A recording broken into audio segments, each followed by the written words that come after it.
সবাই স্নান করে পাপ থেকে মুক্ত হয়। এই পাপ মুক্ত হওয়ার জন্য সবাই এখানে আসে, যাতে তাদের পাপ কিছুটা লাঘব হয়। খুব ভালো লাগছে।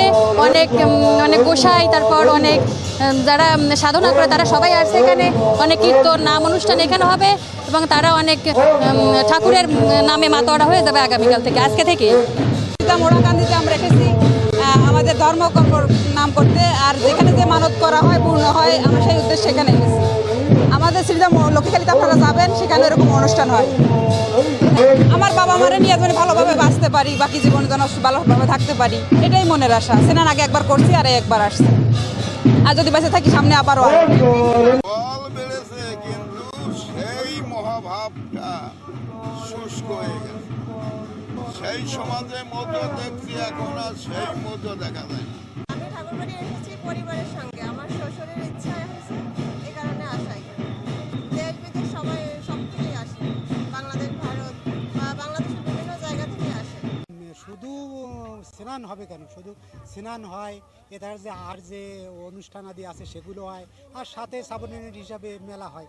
মানে মেলাটা তো এমনি অনেক অনুষ্ঠানেরই একটা অংশ। আমাদের এই সময় আসলে আমরা তো মানে এই জায়গায় আসার জন্যই পাগল হয়ে যাই। এই সময়টা আসলে আমাদের মন অন্যরকম হয়ে যায়। এই জন্য এই সময় এই জায়গাতে না আসতে হলে আমরা ভালো থাকি না। মেলা 3 দিন 4 দিন থাকে। এর পুলিশ প্রশাসন যখন বলে আর রাখতে পারবে না, তখন উঠেই নিয়ে যেতে হয়।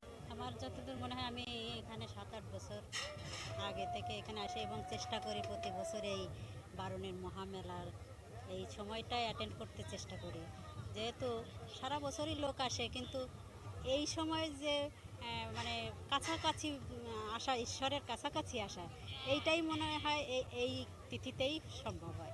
ইতিপূর্বেও এরকম ঈদ এবং ঠাকুরের জন্মতিথি পাশাপাশি সময় হয়েছে, কিন্তু আমাদের বিগত দিনের অভিজ্ঞতা বা ইতিহাস থেকে দেখা যায় যে এই জায়গার দ্বারা হিন্দু মুসলমান আমরা সকলেই মিলেমিশে আছি এবং এই একে অপরের ধর্মীয় অনুষ্ঠান আচার অনুষ্ঠানে পরস্পরকে সহযোগিতা করে এবং একে অপরের পরিপূরক হিসেবে কার্যক্রম করে।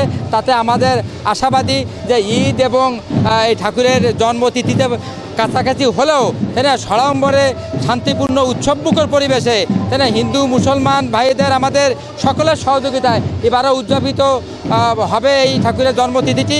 অন্য বারের চাইতেও এবছর আরও অধিক সংখ্যক বেশি ভক্তদের নিয়ে আমরা অনুষ্ঠানটি উদযাপন করতে পারবো। পর্যাপ্ত পরিমাণ ফোর্স আছে এই মেলাটি সম্পন্ন করার জন্য। যে 4 দিন ব্যাপী যে মেলা অনুষ্ঠিত হবে এই তীর্থভূমিতে, এখানে যে সমস্ত নিরাপত্তার জন্য আমরা প্রায় 3 শতাধিকের উপর ফোর্স এখানে মোতায়েন থাকবে এবং তারপরে যদি আমাদের ফোর্সের প্রয়োজন হয় পাশাপাশি সেনাবাহিনী সহ অন্যান্য সংস্থাও থাকবে। ধন্যবাদ। আমাদের ট্রাফিক ম্যানেজমেন্ট উন্নত করা হয়েছে। ট্রাফিক ম্যানেজমেন্ট ব্যবস্থাপনায় যে বিষয়ে আমাদের ব্যবস্থা নেওয়া দরকার, হাইওয়ে পুলিশ আছে, সব ব্যবস্থা করা আছে। আশা করি আপনাদের সহযোগিতায় এবং যেখানে ধর্মীয় নেতারা যারা রয়েছেন তাদের সহযোগিতায় আমার মনে হয় কোনো সমস্যা হবে না। আমরা আশা করি যে সুন্দরভাবে মেলা এবং যে তীর্থভূমির যে পরিবেশ সুন্দরভাবে সম্পন্ন হবে।